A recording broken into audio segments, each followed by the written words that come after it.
নেপালের 5 বারের সাবেক প্রধানমন্ত্রী এবং নেপালি কংগ্রেসের সাবেক সভাপতি শের বাহাদুর দেউবা প্রায় 5 মাস বিদেশে থাকার পর 13 আগস্ট দেশে ফিরে নিজ দলের তীব্র তোপের মুখে পড়েছেন। দুর্নীতির মামলায় গ্রেপ্তারি পরোয়ানা মাথায় নিয়ে দেশে ফেরার পর দলের ভেতরে তার নেতৃত্ব নিয়ে নতুন করে কোন্দল ও বিরোধ তৈরি হয়েছে। নেপালি কংগ্রেসের নেতৃত্ব নিয়ে চলমান বিরোধ নতুন মোড় নিয়েছে। সাবেক প্রধানমন্ত্রী ও দলটির সাবেক সভাপতি শের বাহাদুর দেউবার ঘনিষ্ঠ নেতারা তাকে আবার দলের সভাপতি হিসেবে গ্রহণ করে তার নেতৃত্বেই 15তম সাধারণ সম্মেলন আয়োজনের প্রস্তাব দিয়েছেন। তবে দলটির একাংশ তাকে আর সভাপতি হিসেবে চায় না। নেপালের সুপ্রিম কোর্ট গত 17 এপ্রিলের রায় পুনর্বিবেচনার অনুমতি দেওয়ার পর দেউবা ঘনিষ্ঠ শিবির এই প্রস্তাব সামনে এনেছে। ওই রায়ে গগন থাপার নেতৃত্বাধীন কংগ্রেস কমিটিকে দলের বৈধ নেতৃত্ব হিসেবে স্বীকৃতি দেওয়া হয়েছিল।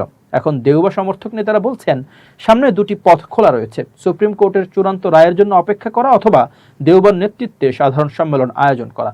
দেউবার ঘনিষ্ঠ নেতা প্রকাশ শরণ মহাত বলেন, আমরা হয় আদালতের চূড়ান্ত রায়ের জন্য অপেক্ষা করতে পারি অথবা 14তম সাধারণ সম্মেলনে শের বাহাদুর দেউবার নেতৃত্বে নির্বাচিত কেন্দ্রীয় কার্যনির্বাহী কমিটিকে গ্রহণ করে সাধারণ সম্মেলনের দিকে এগোতে পারি। তিনি বলেন, স্বাভাবিকভাবেই 15তম সাধারণ সম্মেলন দেউবার নেতৃত্বেই হওয়া উচিত।